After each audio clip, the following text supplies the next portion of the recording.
Three, Three, two, two, one. one.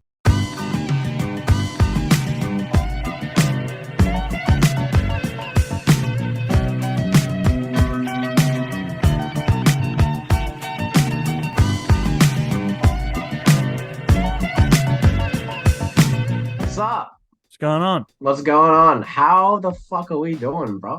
We're doing good, man. We're doing okay. We're doing all That's right. Yeah. that's doing really, yeah, dude. We do apologize for The lack of last content. the lack of content. Yeah, basically, let's just say the lack of content. Let's be honest. Yeah. Yeah, Um, let's just be upfront. Yeah, we do apologize about that. We've been very busy with life and with with everything. Yeah, with work and especially what this episode is going to be covering as well, mental health and just kind of yeah, like our well-being. yeah. Um, Because as I'm sure a lot of people are aware today, it's October 11th for us, but October 10th is actually Worldwide Mental Health Day. Um, and apparently it's been a decade since I think it came around in 2013, but today October 10th has been an official day for people and for everyone's mental well-being. It's an awareness day, and obviously with the overwhelming success of our previous episode, I feel like saying like that, it's like we're not trying to treat like mental health as like a trend. We're not trying to get views, but Yeah. like we love talking about this sort of It's- stuff. yeah. And a lot of people said when people talk about our podcast, people we know personally and people we like know through like online or through like mutual friends typically say that but the most well-regarded episode is our men's mental health one. So that's really interesting, and I think like we can definitely like sort of like take that and run with it, because again, what I notice about that episode compared to all of our other comic-based ones is that like yeah, we love comics and love talking about it, but it felt like second nature. Like everything we said, it wasn't planned. It was just like how we felt. Just getting everything off our That chest. yeah, and it felt good. It felt really good, and like yeah, it feels good to sort of like put it out there and just give people know they have a voice, know they don't have to hide it. And I guess people responded really positively to that. And I think today is a great opportunity to sort of build on that. Yes, yeah, for sure. I think exactly what Liam said. I think today's a great opportunity, and I think to be honest, what we were talking about before we started recording was, I think for you guys, just to be honest with you guys, because I know a lot of you have been enjoying it, and people that, especially around the place, like at comic book shops, and people taking our flyers there, and people at my work taking the flyers, and so I think it's just really good if we come across to those new subscribers honest and just kind of be ourselves. And then those past few weeks, with the lack of content, we have been kind of, I guess, struggling ourselves. Yeah, A lot. definitely. And so I think we do owe you guys an explanation to why, and Yeah, not only just we owe you guys. I think it's, if we kind of get things off our chest, hopefully it can motivate you guys to do the same and to talk to someone, and yeah, and just to be strong in those moments, in those dark moments you have in your room, in your own on your own at night. So I think we'll get straight into it with ourselves. yeah. We'll start off with Liam. Just Yeah. it's as simple as this. It's just like, how you been, Liam? Yeah. Yeah, I think things have definitely taken a very interesting direction in my life. But for better or for worse, I'd love to sit here and say that that I've been stable and that I've been okay, and like that I've dealt with everything like a trooper. But I think the reality is that no matter how mentally tough you are, obviously there are gonna be some knockbacks in your life, and there are gonna be things that put you in a series of depressive episodes for a while. Obviously, it's important to remember to pick yourself up, and obviously, it's important to want to self-reassure yourself, which I'll get into later. which is a new skill that I've learned that I really want to talk about. But yeah, it's been very slow. It's been a very strange few months. So much has happened. I've had like my eyes open to a lot of interesting sort of corners of my life. And some of it's to do with obviously family and sort of especially I think what's been on my mind most is the value of time and how much a lot of people like myself take that for granted. And I guess I've had that in mind, and I've really been wanting to pay a visit to more of my family, because I realized that the reality is that not a lot of these people have long left, and I want to spend as much time with them as I possibly can, because there's a quote from Andrew Garfield, funny enough. I think it was not Jimmy Kimmel, but he was on a talk show and he was saying how there's never really enough time. Like, no matter how much. He was talking about his mum. He recently lost his mum, didn't he? Yeah, that's right. Yeah, which is really tragic.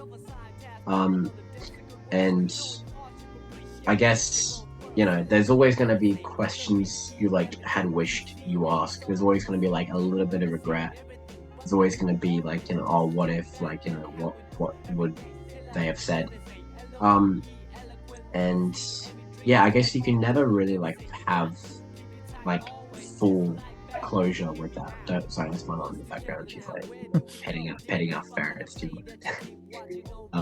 But yeah, I guess for me it's been the value of time, and there's been everyone has problems in their life in terms of relationships with family, relationships with romance as well.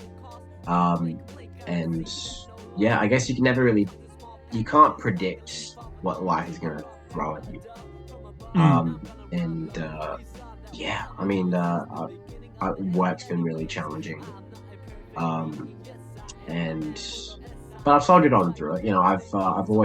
I always choose to get out of bed. I always choose to give 110%. I always choose to pick up extra work, because I'm hardworking. That's what I believe in.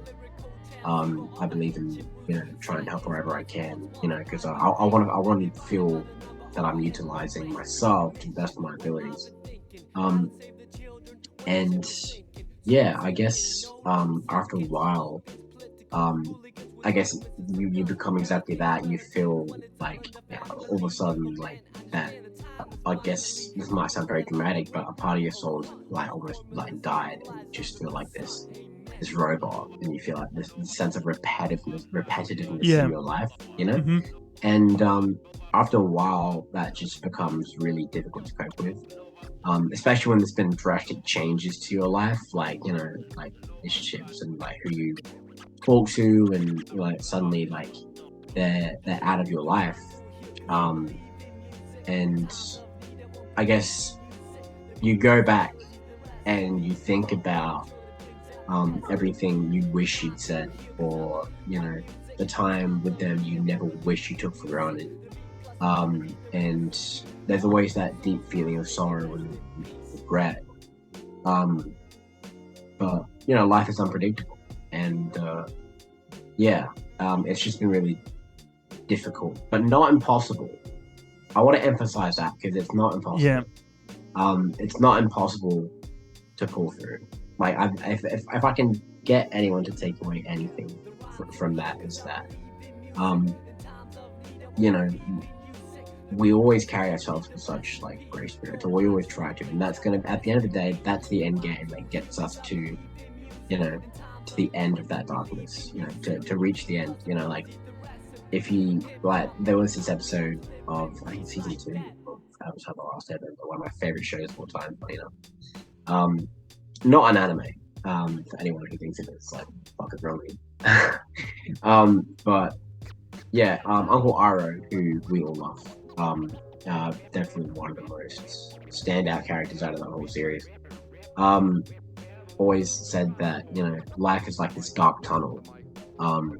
And if you just keep moving, you will come to a better place. And I apply a lot of Uncle Ari's wisdom like to my life personally. Especially someone who like loved that series. I'm gonna go on like a whole Avatar like spree, but someone who like, you know, identifies with the character of Zuko and his struggles and his like when I was late teen, I always struggled a lot with anger. And was very resentful. And I guess that's, you know, obviously typical teenage antics, but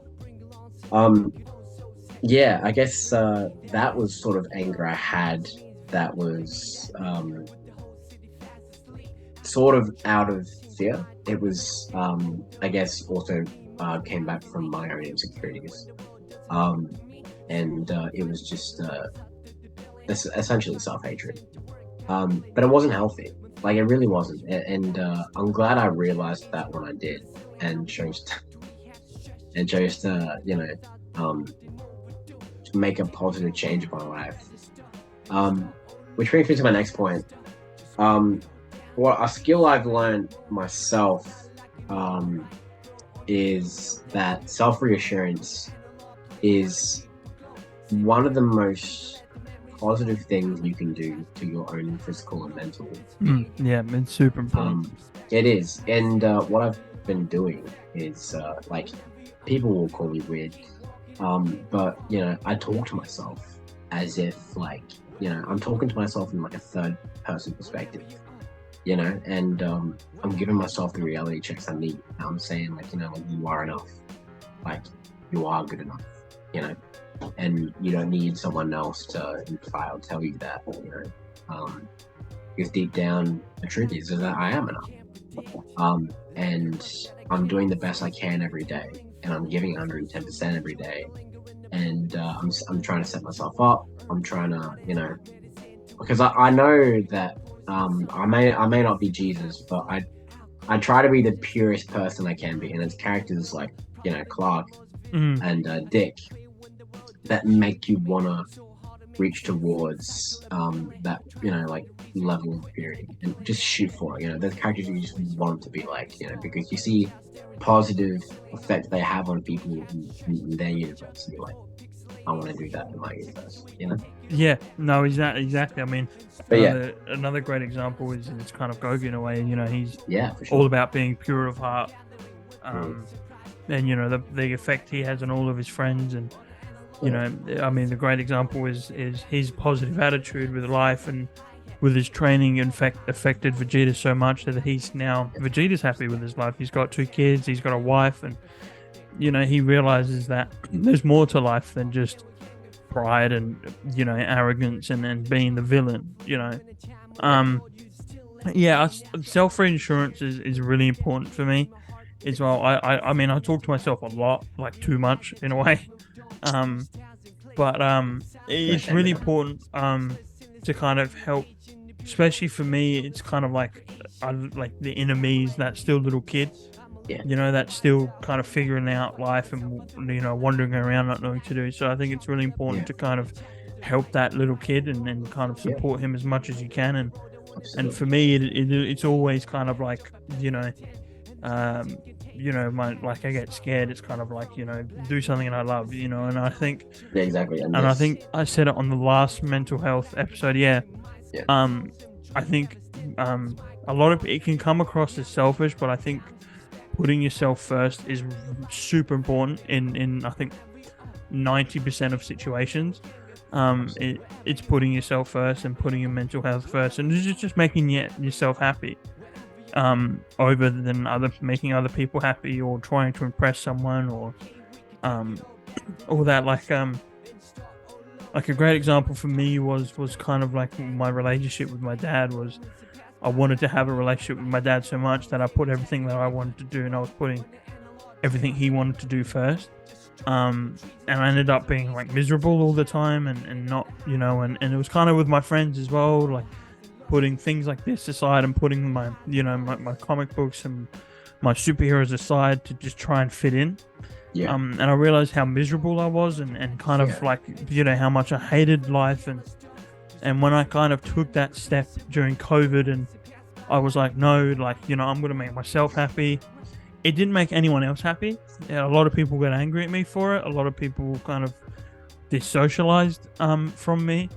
But I kind of thought, look, I get to do the things that I love to do now. You know, I get to read comic books, I get to play video games, and then I did have a worry that like I wasn't going to make any more friends, but then I ended up becoming closer with Matt, and then who I could, you know, who's a great friend now. I consider him a brother. Absolutely. And then through TikTok, I started doing the TikToks because I just love doing this so much. And then I met you, and I've met other people like Cooper and Jackson and John, and heaps of other, and Ethan, who lives in another state. I love that guy. Yeah. Oh my god! Shout out to Ethan, bro. Ethan's the top G. But you know, I think that quote from Uncle Aura in Last Avatar or Airbender, I'm not too sure the name. But it the way of water. In that situation, you do feel like it's a dark place. You don't feel like you're gonna come out of it. But then you end up doing, and to be honest, haven't been really happier, and you know, I've been more happier in my life than ever. You know, than right now. 100%, yeah. But I mean, I still go through struggles a lot mentally. I mean, another one that last episode I was talking about, and I think even Liam, you're starting to learn as well. I think in a way is the gym and working out and yeah, absolutely. I started trying to do powerlifting because I thought that's something I'd really want to do, and then the gym started to become like a job now. It started to become a chore. Like I had to do it. Routine, yeah. Like I had to work out at the gym. I had to do this. I had to do that. And I got to and like now, like when I used to get to the gym and be like, oh, I don't want to be here. Like I don't want to work out. Like I don't want to train. Like I was thinking of like other things. You know, I was thinking about FIFA. I was thinking about, you know, something else. You know, I just wasn't like motivated or focused on you know, and the gym for me. But you were there. While I was there, like not before or after, it was while I was there, like trying to speed up the workout as much as I can so I can go home. And then the gym for me was the one place where I could go after, like, especially I would go after work, after like a really long day at work. It's really busy. Customers are, you know, there are some people that can be really rude to you. So you just kind of, it was a really great place for me to kind of de-stress. And I remember one time me and Liam did a workout before, and we were talking about kind of like motivations in the gym, you know. And I said to Liam, I said, when I'm in that gym, like I generally feel like Toby doesn't exist anymore. Like I know it's just gonna sound so weird. No, I'm not crazy at all. But I generally feel like I've just transformed to Goku when I'm in the gym, and because he's all about training. But not only does Goku love his training, and he's super motivated and focused, he gets more out of it than just physically. You know, he gets more out of it than just a Super Saiyan. He becomes a happier person, more open-minded person, a more friendly person. That's exactly what the gym does to you, though, doesn't it? Because it releases these like endorphins and stuff. Yeah. You know, and it's just like it's an instant mood booster. I feel like I was happier today after my workout. And I felt more like I like cleaned up the whole house, and I like, you know, like did all the dishes for my mom, and like, you know, made her a coffee when she got home. It's like, you know, it's like a mood booster. That's what it is, and it's a gateway to like a positive perception of yourself. You know, I don't work out for like a lot of people, especially in our generation, work out because I work out because I hate myself. You know, I understand like wanting to make a change in that, but it's like I think that's kind of like a mentality that will definitely backfire on you, because it's like again, like, because you're gonna come out of the gym and what you're gonna have is just ego, and I think letting go of ego is really important thing, because you make, you know, you then become like a sponge, you know, and you're willing to like soak up all this knowledge, and you're willing to take wisdom from like each and other place, like a lot of other places you wouldn't even expect from. And you know, gym is like the gateway to just like a really positive aura, I feel. Yeah, because you always, it doesn't matter like what you do in the gym, you're improving yourself in some way. Yeah, exactly. Some way or another, you're improving yourself. And I think when you see kind of some bit of a physical change in your body, your mind kind of goes, oh, if I can do this, I can achieve my goals. I can physically improve my mental health. If I can physically make my biceps bigger, if I can physically increase my bench press by 10 kilos, I can improve my mental health. I can become a happier person. I can achieve the goals that I want to achieve. I can work towards my dream now. And so that's why, I mean, there's a study showing that the gym works, I think 1.5% more than therapy. So I mean, the gym for me is the number one place to kind of de-stress and to kind of, because you look in the mirror sometimes and, you look at, not only sometimes when I look at myself and go, I need to hit our arms a bit more. Maybe I need to do this for my chest. You kind of go, maybe I need to start being more grateful. Maybe I need to start apologizing to more people that I was rude to. Maybe I need to start putting time in for myself rather than other people. That's what I get when I look at the mirror, when I, I get a sick pump, man, but I think when you look at the gym deeper, I think it can help you so much. I think, especially, I think practicing gratitude. Now that you mention that, I used to take for granted how important that is. But the reality is that, I am grateful for the roof over my head. I'm grateful that we live in a country with clear water and healthy food. Whereas, some people I don't really feel like eating that. But some Southern kids in Africa will be happy to eat a mashed potato. They don't get a choice. Food's food. Yeah. I guess kind of just been grateful for my job as well, and been grateful for actually the negative experiences in my life.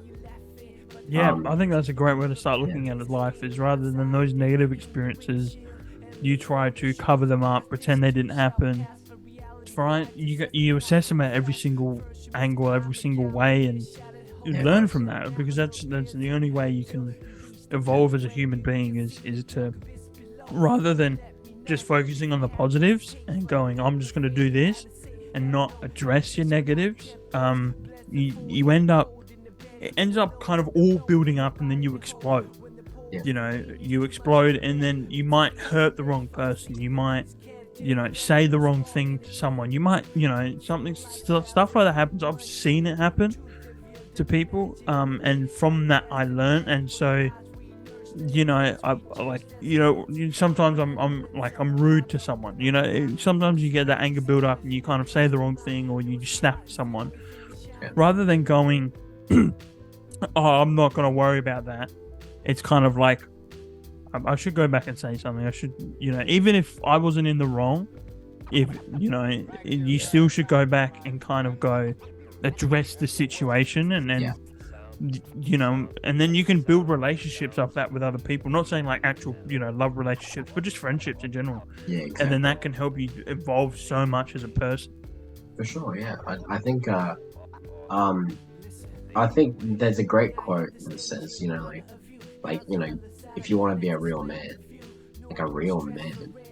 apologize to all the people that you hurt. I have siblings, I have a sister, and when I was younger, I didn't say stuff that didn't sit right with her and my family, and I'll be completely honest.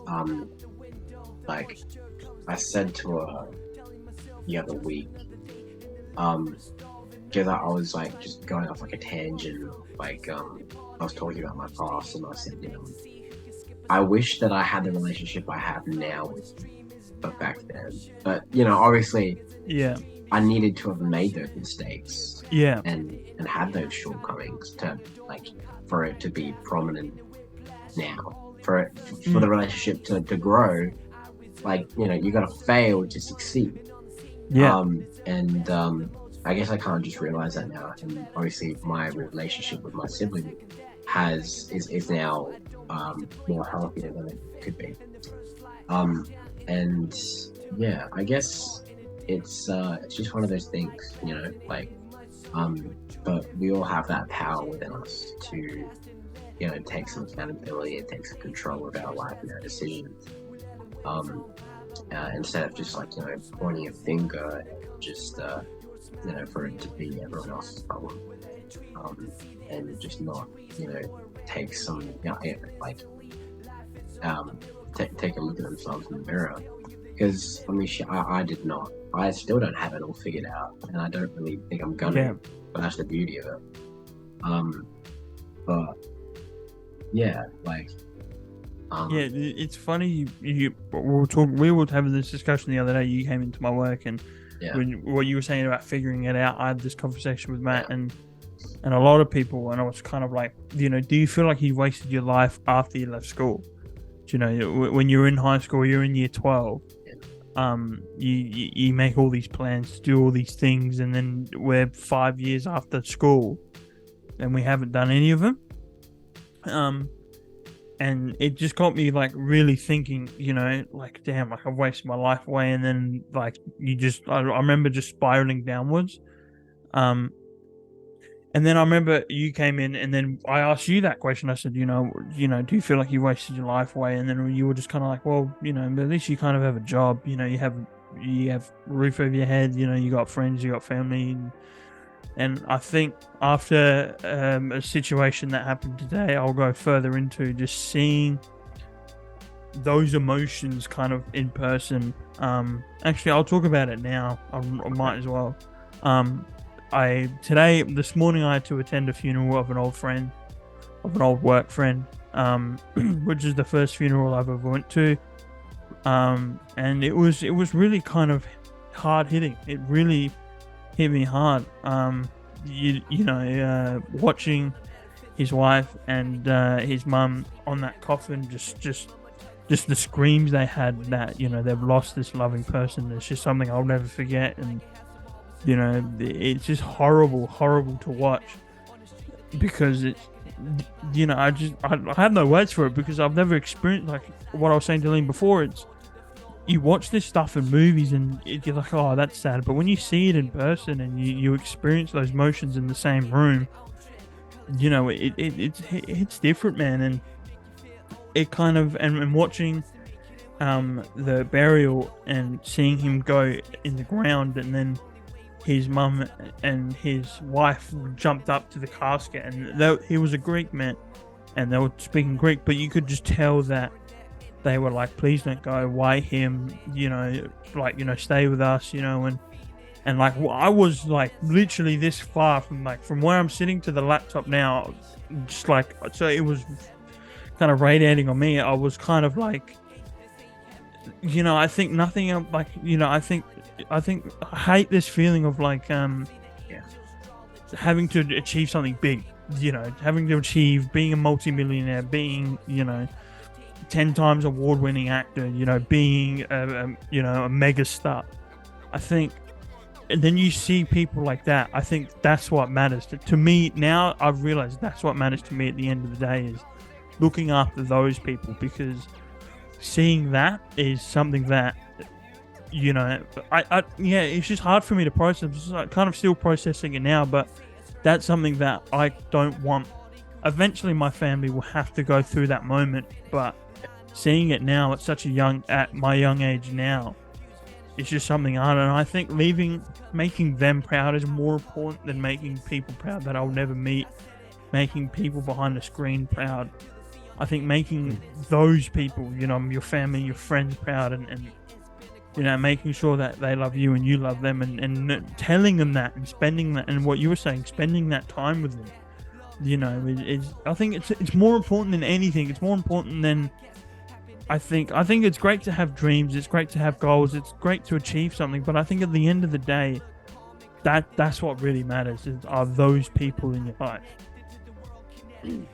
Yeah, I think that's really sad. I think especially let's just talk about as well like how much of an act of courage it is to actually especially with it being so fresh and recent, talking about it as well.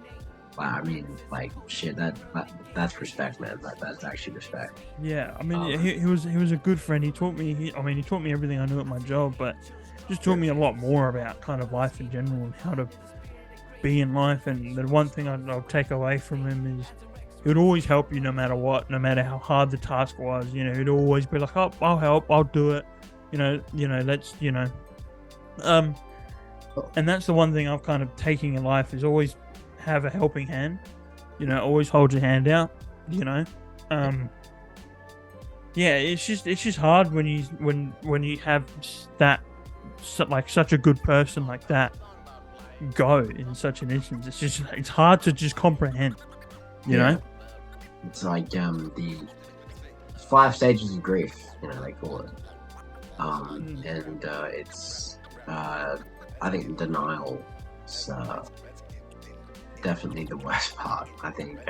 Yeah, that's what I saw in the person today, just denying that, you know, this is actually happening. It was just, it's hard. That's so hard to see.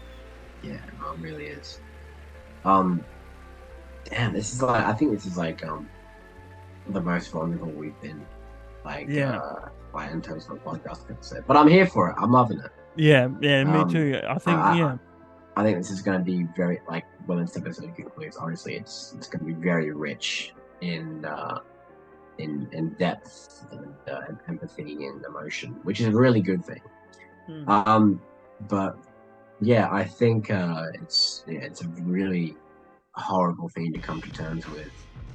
And again, like, you know, that's why it's important to spend as much time.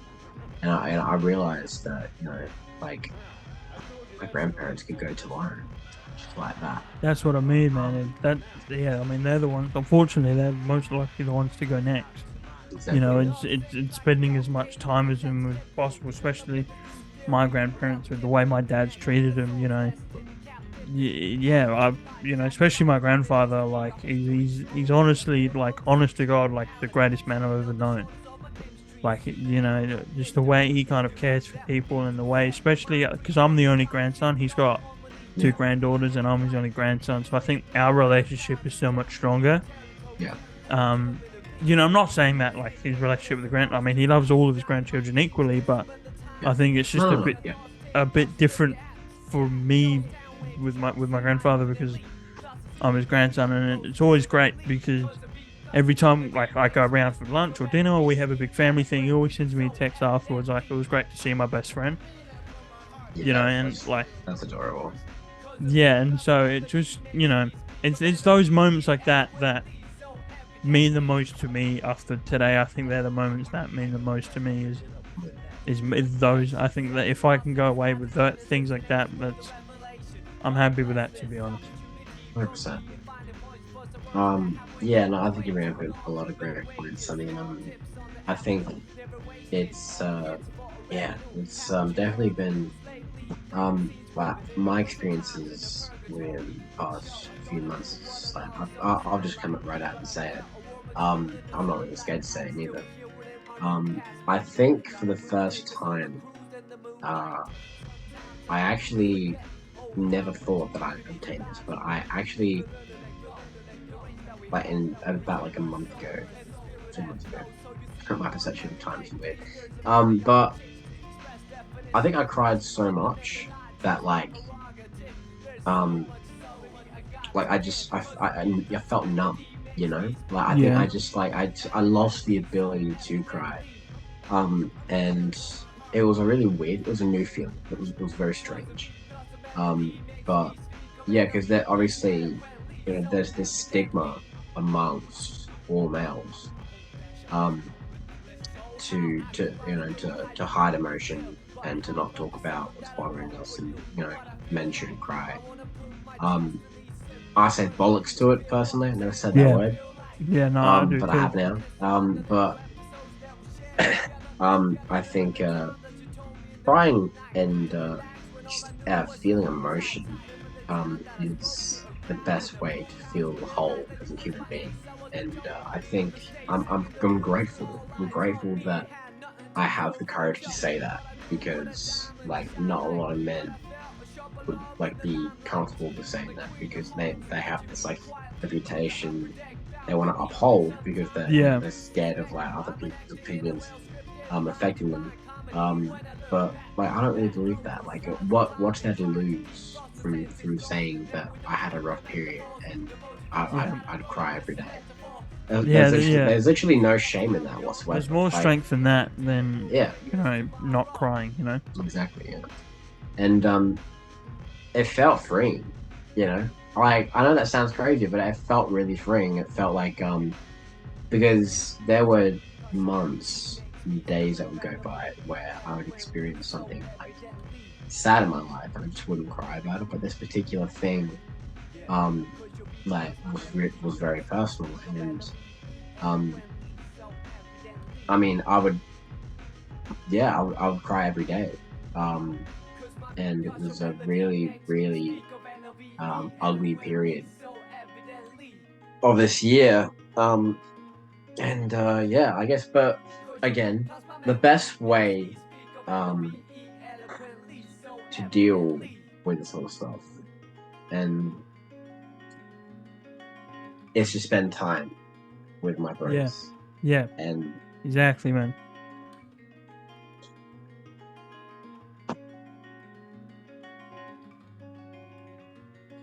because I really love my friends, and I don't say that as often. And again, everything that's coming out right now is out of love. Let's just get that right out the bar. Because I mean, what is grief if not love persevering? Yeah, exactly. Great quote. Yeah. But I realized, I'd tell you what it is, Toby, is that I realized that the group of friends that I have now and the sort of circle that I would surround myself with is much healthier than what it used to be. That's not a diss. It's just like, obviously I have a lot of great friends I've had all throughout my life. And there are a lot of still friends I have, like from high school, that I still hold pretty dear to my heart. But like, I've had experiences in my life that have really made me think about some decisions I've made in terms of who I associate with, and I've acted upon it, and I've realized that, especially when it came to, obviously when you're a teen, you obviously want to blend in with the right crowd, and you want to climb the social hierarchy of popularity, because that was that was the only thing that mattered in high school, was exactly, just how popular could be and all that. But I guess it was, I'd go to school every day and I'd hang around the people. It was always like, I think I said it on the last episode, it was always, who's smashing who's kissing who's dating who's got beef with who's got tea, who's got the tea, it's like, it's all just drama. It's all just like me getting roped in unnecessarily. And I'm telling you right now, there is nothing that I needed more at that time. And Toby knows, because I would call Toby and I would call John and I would talk to Cooper and Jackson about it, and I'd spend time with them gradually, and because they're my boys, and obviously I'd speak to my other boys as well. And it was very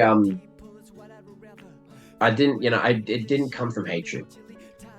It didn't come from hatred, because what happened, I don't really want to go into detail about it, but what happened was very unexpected. And the thing is, the hurt that came from, it wasn't intentional.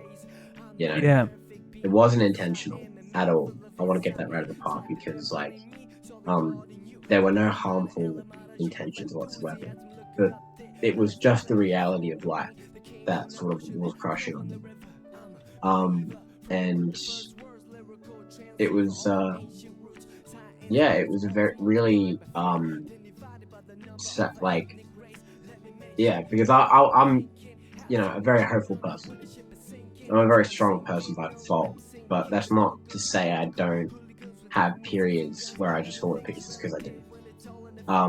And but there's always lessons and there's always positive things that come out of stuff like romantic relationships. And I tell you what, I realize now how deserving I am, and how, like, it's possible for me, because I always felt my whole life, I felt I never really existed, but now I do. But yeah, not like, honestly, right now, man, especially with hanging with my bros and with, relationships I've had, I realized that I am deserving, and I am, I'm entitled to it, and I'm a good person, and I should remind myself that every day. And yeah, like, I'm not afraid to be vulnerable about it at all. I think my friends have gotten me through really painful times, and the truth is, like, I would be nothing. I would be a mess if it wasn't for people like Toby. Let's just get that right. That's what we're made for. Exactly, yeah.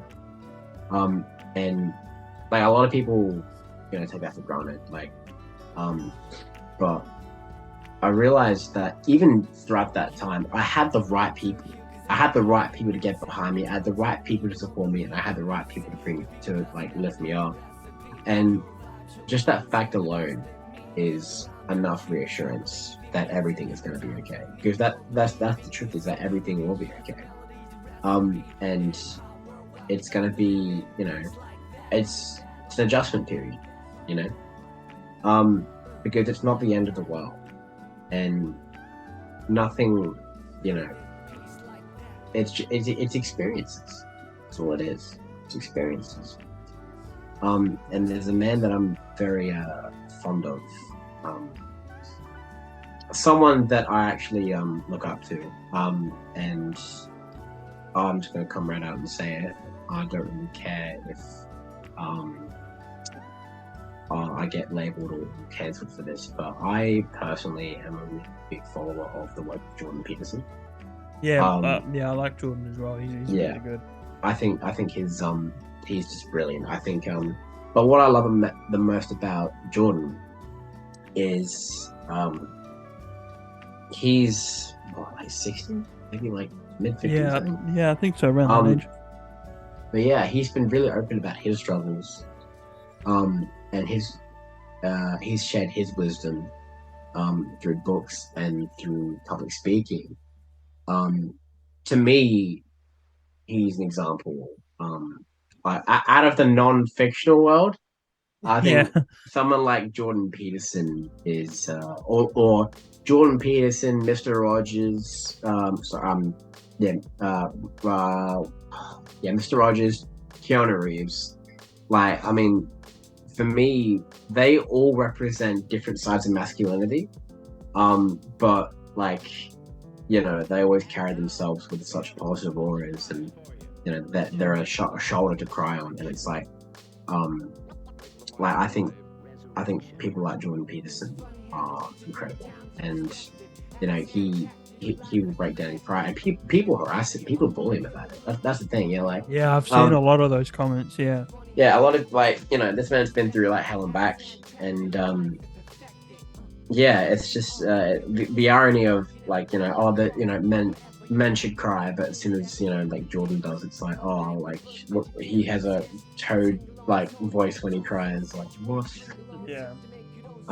But yeah, I think someone like Jordan Peterson is a really great example of perseverance and reassurance, and self-reassurance, and people like his work has really helped me out deep down, and it's helped me put ego aside. I've been in rooms with friends who I've said, dude, you're enough, and it's okay to cry. And you know what they do? Yeah, then you start. I start fetching tissues, you know, and there's and it feels good. It feels right at the part. It feels good to have that effect, you know, because it's suddenly like, you know, the walls are down, and this is just like your raw self, and it feels human. And at the end of the day, that's what we all are. It's just human. And you know, I've stopped being negative over over my lifetime. You know, I've stopped trying to be edgy and, you know, self-doubtful and all of that in between stuff. And I've started focusing on myself and improving myself, my mentality, my way of approaching things. Again, my physical health via gym. And let's just like bring it up because I mean this is Mozambique geek. But obviously, you know, comics. Have been a massive one. Yeah, we said that at the same time. It's pretty funny. Yeah, crazy. Massive coping mechanism for depressive episodes and you know, sort of era of, you know, just like heartache. And it feels good because as much as they're made of characters, it's like, you know, finally, these are characters that I can really confide in and relate with. And suddenly you don't feel alone. And yeah, I think with a character like Spider-Man as well was kind of the first character I looked at, and I didn't feel alone because, you know, he was just as bullied and just as labeled as I was. And it felt like, you know, because Spider-Man when I was a kid was a character that made me feel invisible. Like Mark Grayson, but but I love him too. He's great. But yeah, like I guess just self reassurance and just being. If for people who don't know, that's the Insomniac ringtone. I have that on my phone. Oh yeah, that's so good. From Marvel's Spider-Man. Comes out in like under 9 days, by the way. It's crazy. I'm so goddamn on. It's gonna be high. But yeah. Yeah, I mean that one about the comic books is just like that is the number one coping mechanism for me. Especially what you said about, you know, when you were young, you saw yourself in Spider-Man. I mean, I'm the same. I saw myself in Superman in a way of not so much getting bullied, but just like I kind of saw myself in Clark Kent a lot in a way, just kind of being, you know, kind of gentle and just nice, I guess, because everyone used to tell me I'm too nice and, you know, I'm too, you know, you're too kind and you need to kind of, you know, kind of look out for yourself in the wrong ways, in a very selfish way. And I knew, and I always thought like that, but then I would read a Superman book and I would see Clark do the same thing as me. You know, he would be too nice. He would always help no matter what. And, you know, and so I knew that it was okay. And it was the same thing, you know, I didn't feel alone. I felt like somebody else is like me. There's somebody else. I mean, they're literally me for real. That's what I'm saying, bro. Like, I drive. I drive. Or interlink. Interlink, right? But yeah, I think the way I look at it as well, the way I look at myself is well, which is really crazy, is kind of going on that reinsurance thing. Is kind of like Superman's that kid that, you know, the kid me that, you know, I grew up, and then Goku's this new adult version of me now. Because Goku came in quite late in my life, and so it's kind of those two versions are kind of bonding together and kind of coming into one. Bless you. Thank you. Those two characters are kind of coming into one now and kind of helping each other. And I'm kind of like a fusion. That's what I'm saying, bro. We're gonna do the fusion. Oh shit, it's a bit awkward. That's fine. Nice. Okay, cool. We got it. Calm down. No, but it's kind of like those two versions of the character of coming together. I mean, I did post That's what I'm saying. On my Instagram as well that picture of Goku and Superman shaking hands, and I love that photo. Yeah. And that's kind of that's very much how I look at it. It's kind of, you know, them in my mind becoming the one person and kind of helping each other out and taking characteristics from both of those characters is helping me so much. And I did post when I did my big deadlift, I did say, like, if it wasn't for these two characters, I don't think I'd be where I am now. Not only physically does Goku motivate me in the gym, but kind of, you know, in life in general, you know. Morally, they just kind of helped me so much get through life and then just kind of really enjoy a lot about my life as well, and enjoy a lot more things rather than before. I'll take it for granted. Yeah, for and sure. now I've learned to love the little things. Yeah, you know, absolutely love the little things. I just want to go back to the point we brought up earlier, because I think you were bringing up how a lot of people come out of high school and they'll spend, like, you know, 3 or 5 years, like, you know, like, obviously, like, you know, working and doing other stuff. Yeah. And it's like, you know, there's always that feeling of, like, you know, have I wasted my life? You know? Yeah. For me, it's a matter of, like, obviously, like, you know, like, as long as you got good employment, which we both do. Yeah. Is that our passions, like, and what we love doing, what we want to do, like, some people figure it out, like, really late, you know, or, like, you know, not late, but, like, everyone has, like, their own pace with how they, you know, get through life and, you know, how they choose to spend it.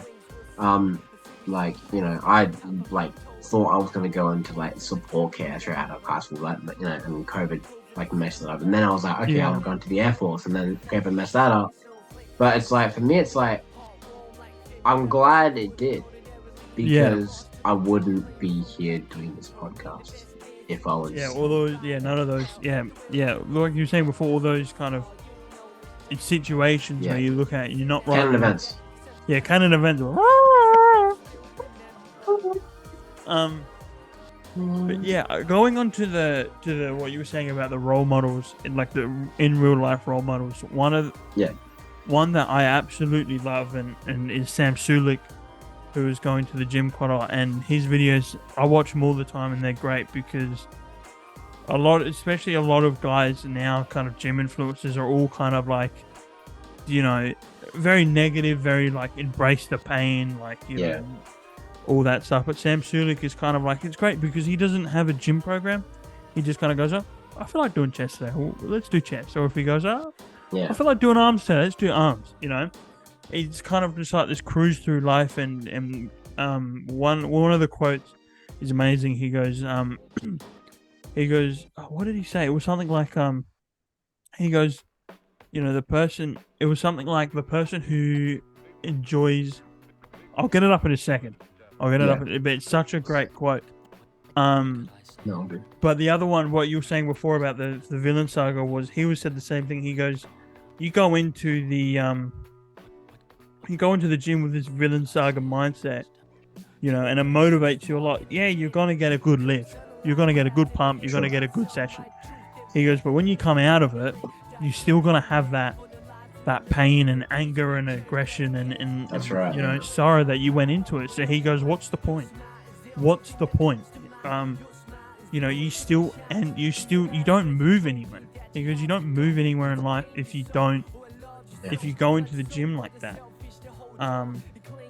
Sure. I'm gonna find it.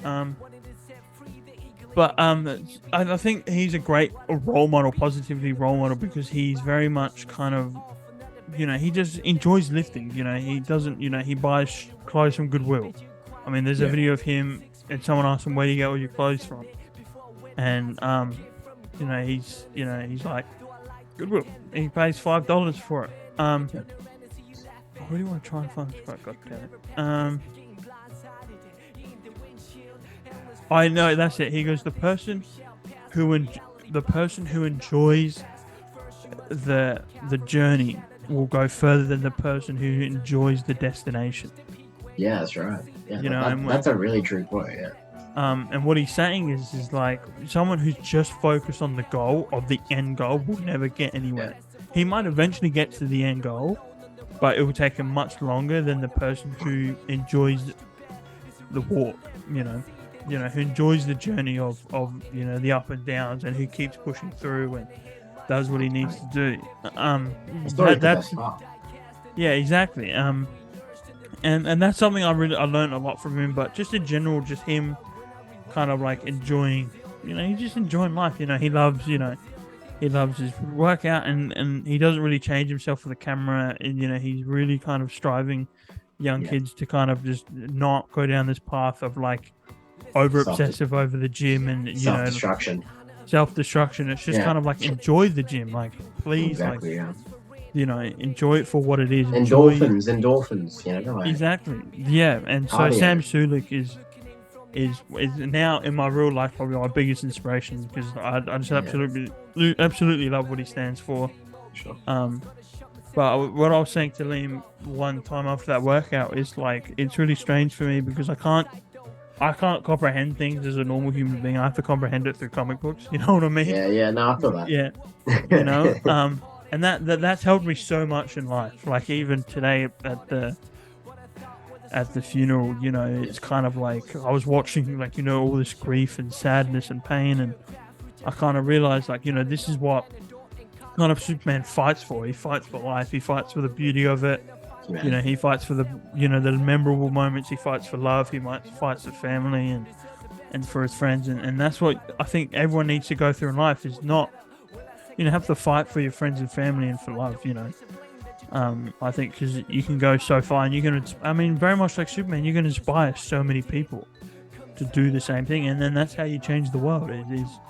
It can honestly start with one person, just like him. It can start with one person just doing the right thing and believing in hope, and you can change the entire world from that. I guess one person can make it. Literally, yeah. Also, as well, considering we were on the topic of non-fictional role models, Stanley Lieber, Stanley has really had a part of like a whole world at this point. Liam, you might have to turn your mic around, because I think, really? Yeah, just turn it around. Hello? Yeah, alright, turn it the other way. Hello? Yeah, okay, because it just came off like really, like I couldn't even hear you before. Oh yeah, no, you're right. Yeah. But I mean, I think Stanley's positive influence, I think. Sorry to interrupt, but I just love that quote about anyone wearing the mask. Anybody can wear that mask. Yeah, that's amazing. Yeah, exactly, and that's why he's such a beloved character as well. It's because there's always that like everyman. Sorry, I've got a cold. I'm not crying. I've got a cold. There's always like that everyman part of the character that everyone loves, and I think that's what makes him. Obviously he's a fascinating person, and he fails, he falls, like he has lows just like anyone else, and he has a burden of responsibility that a lot of people have, and it's soul crushing sometimes. What's heroic about is that his sense of perseverance and his sense of responsibility for what he's going. It's for Uncle Ben, it's for Glenn, Ravone, and I just think that's like really a beautiful way to live. Yeah, honoring those who've passed. Yeah, exactly. I mean, after today, I think I definitely learned that. Yeah. I was talking to a friend actually, and we were just chatting, and he said to me, he goes, "Do you read any, motivational books? Do you watch motivational videos?" And I said, "It's really funny because I don't." I said, "I don't watch any of that." Yeah. You know what? Oh, sorry, I burped. You're right. I burped again. Yeah.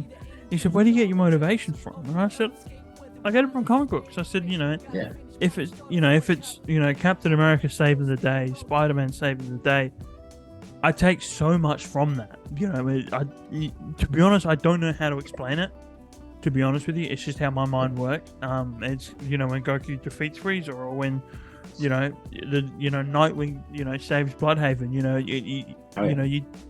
There's just something that sounds so simple, but I think for us nerds, you take so much more out of it. Yeah, so much more out of it. And I said to him, I was like, that's how I get my motivation. He just goes, that's like really cool. Yeah, I think so. 100%. It's the characters that we like I think like the characters we see ourselves in are typically like our comfort characters. And are typically characters we look to for insurance. I think that's a really healthy thing. I don't think that's weird at all. Because they help us build ourselves, you know, and lift ourselves up. I think it's a really positive thing, and I don't think it should be shamed on, or people should be harassed or bullied for it. I think it's a beautiful thing, you know. I really think it is.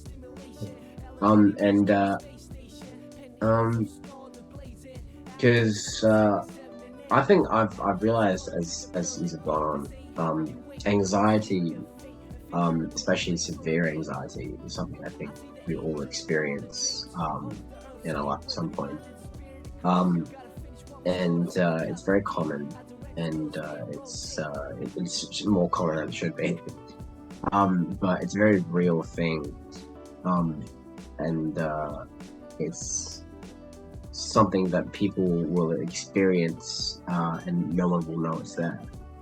You know, like the only way to get that message across is by talking about it. And me personally, like I deal with that every day, but not to the point where I let that dictate my decisions. If anything, the anxiety I feel is the motivation to make like mature and right decisions, and like I use it in a positive way. Sorry, it's really hot here in Australia, and I'm sweating because I know, that's why the I don't know windows if maybe you guys heard, but I got the fan on right now. It's so hot in Australia. Yeah, it's wild. Especially Adelaide. It's really hot in Adelaide where Surely we are. a trip down to Queensland. I do just want to say quickly, I was thinking kind of like throughout this whole year, just things I've done this whole year. Yeah. And to be honest, I think that Sunday night at Cooper's with Jackson, me, you, Jackson, and we were just sitting in his room till like 2 o'clock in the morning. We had to be up at like 8 o'clock, but we were up till like 2, 3 o'clock in the morning. But we were just like, I remember we were just on YouTube looking up, you know, Earth Mighty's Hero intros, Iron Man Armored Adventures intros, and Yu-Gi-Oh! We were going through the comic, like Cooper's comic book shelves, and we were going through you know, why we love cosplaying. And I was thinking the day after, I was like, that's probably the greatest night of the year. That's probably the greatest night of the whole year that I've had. Dude, yeah, honestly, like for me, it's like top 3, definitely. But that's all there was. There was no, you know, drinking. There was no going out. And there was no, you know, who am I gonna hook up with tonight? There's no. Yeah, that's it. It was just me with the boys chatting shit about comic books and cosplay, and nothing beats it. Literally nothing beats it. And I just thought that's all. And I think at that point, that's what I really needed. Yeah. I think, to be honest, was that session. It was just unbelievable. I love like especially like on the way there as well. Like in the car, yeah, we'll listen. In the car, that was amazing. Bro, you know what the biggest opportunity is? Is like I should have like asked you to play Nightcall. Oh, you know what I'm saying? Yeah. Bro, like seriously, like we were just like blasting, like, you know, bro, like let them know, bro, let them know. You know what I'm saying? We're playing the Batman thing. The Batman. We put it up full blast, and we were like, "We out here, we out here, bro. On God, bro. Like in my fucking like 2x4 Ute, the funniest shit ever. Yeah. I can't wait for like the drive to Supernova. Like we're gonna have to like, be, especially when I'm Batman, when I dress up as Batman. Yeah. Oh, it's gonna be great. Bro, just have like fucking like volume like a full blast, have the bass pushing the like the Arkham City theme, like that'd be fucking sick, dude. Right down the window. I can't wait for people to just stare at us, like, is everyone's like, bro, people going, bro, is that Batman in the comics? Nah, bro, it's like, is that man? Like, is that man? Is that man from the Arkham subreddit? Is that man from the Arkham subreddit? Is that man from the Flash movie? What I'm going to do, just quickly, I will say, when I put my Batman suit together, I'm going to take a picture of me in the full thing without the crest. I'm going to go, just and make this character, what do I call him? We're going to be like, bro, that's man. Bro, that's fucking man, bro.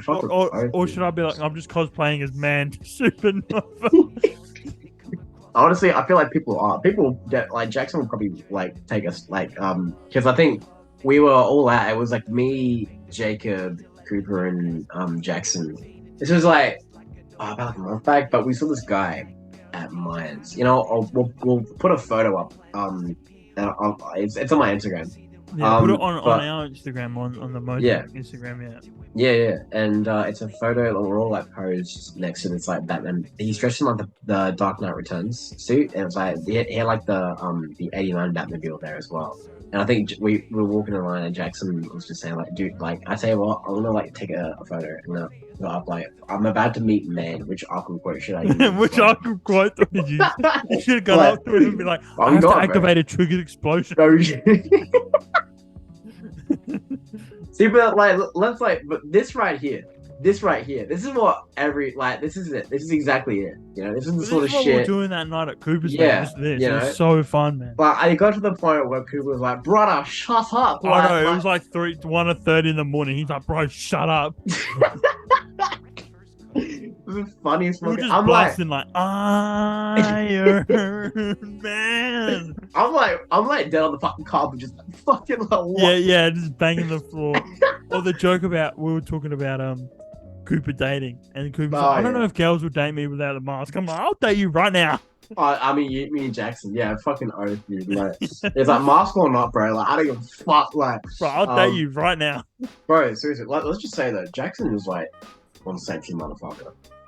Bro, he is, bro. On God. He is, like, on God. Seriously, like, he's fucking like, he's absolute Chad. Seriously, like, honestly, like, one of the we gotta get him. Like, I think we're also planning, like, just like off topic, but like, me and Toby have been making this arrangement for a while now, but having Spider-Man dedicated episode with me, myself, and Jackson, just sort of like as a trio. Yeah. And that's going to be really fun. So these people we're talking about, we'll be having them on. Very soon. Yeah, very soon. We're looking forward to it. Because I thought it was only fair because I got my Superman episode. Yeah, that's right. I got to do it on my own. I did talk about Superman Legacy and all that. Yeah. And so I thought it was only fair to give Liam his own episode. Yeah. And the Spider-Man episodes, why not put everyone else on there like Jackson Cooper and all that? So we've got to figure out a way to do that. We will get that as soon as possible once we figure out a way to do it. Yeah, it's a bit of a headache like getting them sorted out, but it's like it's definitely like going to happen. Yeah, we're definitely figuring it out. It's definitely it'll happen within this year. We'll put it like that. Yeah. Like, yeah. Yeah, for sure. We might jump onto Comics Corner now. Let's do that. And I want to, because to be honest, I'm really excited to hear what your thoughts are on Superman Raw seasons. I'm really excited. All right. Yeah. So it's funny because I was actually watching like a video essay about Superman. Oh, nice. Was it mine, dude? Shit, I don't know. It could have been. But this is a book that is talked about a lot. People put it up there with All Star, which is a lovely name. But it says, before the legend, before the art, before the man of tomorrow, there was Clark Kent, a young man coming to terms with superpower fate had granted him. Experienced the majestic talent, transformation from a country boy. The world's food. That was a horrible narration, but it's called Superman for All Seasons, written by Jeff Loeb, and there's a review from IGN that says, and I quote, "The perfect introduction for new Superman readers, but has enough depth to prove informative, entertaining for long-time fans as well." End quote. And I've just started reading this book, and I completely agree. I think it's definitely a story about Clark, first and foremost. And just like his mentality and his morality, which is a big part of the story. But I really like it. I think it's definitely one of the best Superman novels, standalone Superman novels to read. I think it's fantastic. I think Tim Sale's art. I think it's Tim Sale. Yeah, it's Tim Sale. Yeah, Tim Sale's art. I really like it. Honestly, like Toby, this version, like the Tim Sale Superman is actually the Superman unicorn. But that's what I mean. That's why I was thinking about doing my own little Tim Sale Superman cosplay. Because I love it. He draws him like a Pixar character. Yeah, he does. I love that. You know, like it reminds me of Mr. Incredible. But just the whole book reminds me of like a Pixar thing. Yeah, definitely. Like, look at my boy. Bro. That's what I mean by that. Yeah, that I'm actually gonna do my own kind of version of Superman. Like, bro, I'm pretty sure that's you. What do you mean, bro? Dog, that. Bro, I got the suit in my closet, dog. That's what I'm saying, bro. Nah, but next year I'm gonna do my own like Superman suit. Yeah. Which would be really cool. For sure. But I'm really excited that you're doing Superman 4 seasons because also James Gunn is taking inspiration. That's right. From that book, which is it's got me so hyped even more now. That's right. Superman, I think because this book has had like a big effect on like I think modern Superman stories. Because I think like I got this book from the Adelaide Comic and Toy Fair, which I will say off topic, an amazing fair. Really, me and Toby had a really good time. We had our friend Cooper, who we mentioned. He was there. He was dressed as Professor Spider-Man. It was so really cool, fun. But I got recommended this book. It's the deluxe edition as well. So pretty much Toby said like, I'm gonna give you an ultimatum. Okay, if you do not take this book home, okay, like we're gonna start some shit. You know, bro, literally though. I remember like giving off like, here, take it. Bro, exactly, yeah. And like Cooper says, like, dude, if you do not fucking take this book home, I will. I'm like, for fuck's sake. So like, bro, it's unbelievable. Like, yeah, me and Cooper kept telling you, like, dude, you're glowing up the book. But like, I'm so fucking glad I did, man, because it's like this book is like again, I guess it's something. What's that quote you use? Like something so when you can turn something so simplistic into something to make right. This is my quote that I've made up. Okay, I'm gonna trademark it. But I was gonna say, if you can make something so simple yet so beautiful, then you have something that can inspire. What I mean by that is Superman is such a simple character. Like he's just a superhero with a cape with superhuman strength. He can fly like a very basic, bog standard superhero. Yeah. But yeah, but he's so beautifully written to be like a symbol of hope and to be, you know, much more than that. Then you have something that can inspire that, which is exactly what Superman is. Absolutely, 100%. And the art, the Tim Sale art, it's just, it's so gorgeous, man. I absolutely love it. I'll tell you what my favorite panel is. Which one? Oh, come on. Like, oh yeah, the one from this is the where Superman Lois got that scene from when Superman saves that kid.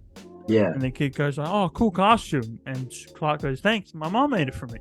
Yeah, and then I found that really cool because obviously I'm a really big fan of Hecklin and his portrayal of. They just got renewed for season 4, actually. I will say. Yeah, that's like got to be like the most like positively well received CW show, surely. Yeah, I really need to catch up on it. I might maybe rewatch season 2 and then sit down and binge season 3. Yeah.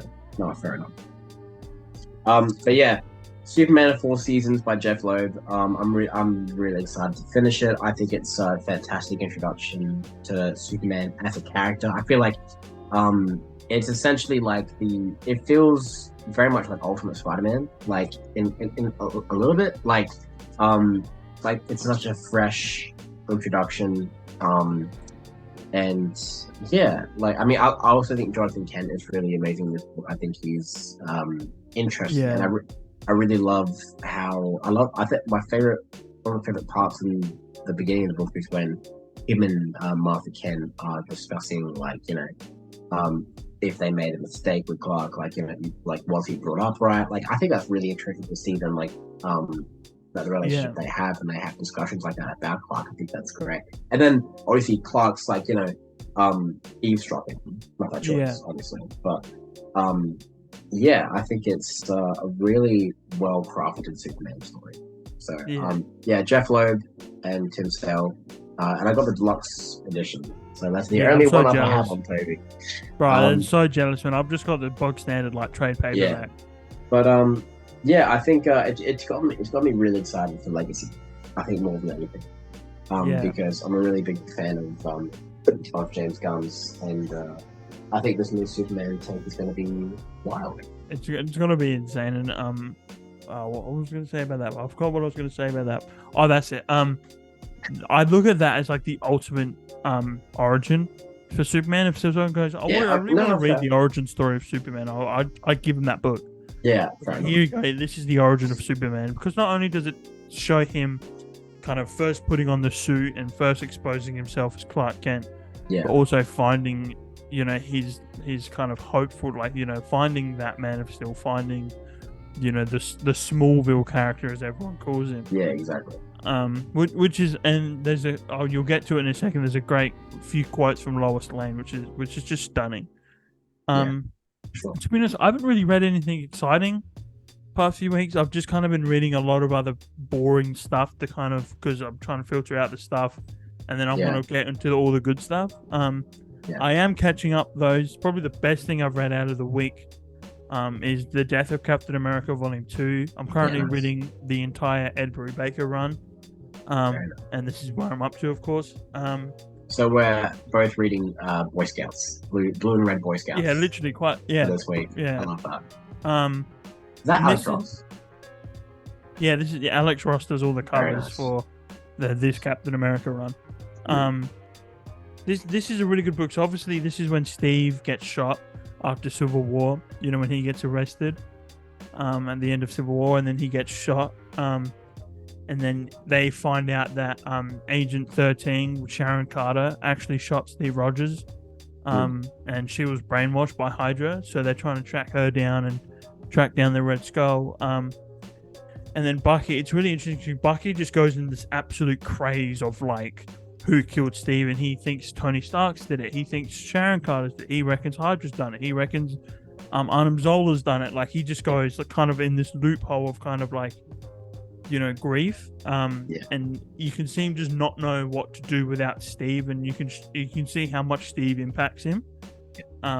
Especially this is right after Winter Soldier, when Bucky first comes back, and he was brainwashed by Russia and all that, and so Steve was the first person to kind of believe in him, when everybody else was turning their backs on him, saying no, he was a threat, he killed hundreds, and Steve's no, he's a good person, he's my best friend, I'm not letting you do anything, I don't care, even if you strip me from everything that I've won, I'm backing my best friend till the end. So he's lost that now, so he doesn't know what to do, but he finds a letter from Steve Rogers, and Steve Rogers says that that Bucky, I still trust you even in death, and I trust that you do the right thing, and I want you to carry on the mantle of Captain America, because I wasn't Captain America. Captain America's an idea. Captain America can be anyone. I want you to carry on that mantle, because he thinks that's what the world needs. And so he puts on the costume, which I really like his costume, by the way. I love it. I think Bucky's suit looks awesome. And so it's him kind of figuring out how to be a superhero, which is really cool to see, which is kind of really kind of inspiring in a way, because he's had such a dark kind of past, and then now he's trying to become something better, something more, which I think all of us can go through. We're all trying to better ourselves, try to become something more. And so I took a lot of inspiration from this book, and this is what I was saying. It's I don't really find motivational videos work for me. I find comic books really, really work for me and really send a message to me. Sure. So this has actually been a pretty good book. I'm currently on volume 3 of this one. I picked up volume 2 and 3 at the Comic and Toy Fair. Right. But no, this has been really good. I honestly hated the idea that Bucky was Captain America, because I just don't feel like Bucky felt I think in my head canon, I felt like Bucky didn't feel like he deserved to be Captain America after what he did, and so I hated the idea that he just took it on anyway. But after reading that, and after reading what Steve says to him, I love the idea, and to be honest, I was kind of upset now that Sebastian Stan didn't get that opportunity to play Captain America, because I would have really loved to see that. I'm not mad that Anthony Mackie is Captain America. I love Sam Wilson. I can't wait for Captain America 4. But I'm really upset that Sebastian Stan didn't get that chance, because I think that's something I would have really liked to see. Yeah, absolutely. It would have been a pretty incredible opportunity. But nevertheless, I think Sam Wilson is but it's still a great choice to carry on that mental. So, but no, I definitely will check out that book at some point. The art looks sick. Cover art looks sick. Oh yeah, the Alex. Yeah, I'll try and get one of the variant covers up from here because he does. They always add the covers at the back. Give me 2 seconds. You know what's crazy? Actually, I will say today, I found. I reckon Tom Taylor saw this podcast and wrote it. I didn't even know. I didn't even know this existed, but I found a Tom Taylor Spider-Man book today. Yeah, I found that out pretty late too. Yeah. Yeah, because it's funny. Because remember, like on our first episode, we were like, I wish Tom Taylor could write Spider-Man. Yeah. And then all of a sudden, this Spider-Man book from Tom Taylor just pops out of nowhere. Yeah. Can I see actually? Because I really want to read it at some point. Yeah, like that Friendly Neighborhood Spider-Man book is written by Tom Taylor. Which I got it because I really like the artwork. Yeah. It looked really kind of like wholesome and in like nice warm colors. And then I looked. Do you have it right now? I can go get it on my shelf. I'll just read. Oh no, actually, sorry, you can show me later. But like, I know it's like the I've seen the cover. Oh yeah. And these are the Alex Ross covers for Captain America. Yeah. They're just absolutely gorgeous. I mean, I love this one. If you can see in the reflection, Steve Rogers is in the reflection. Right, Captain Red's shit. Yeah, it's so good. But yeah, I think this episode's been really good, to be honest. Like Liam was saying, this one's been very rich and very deep.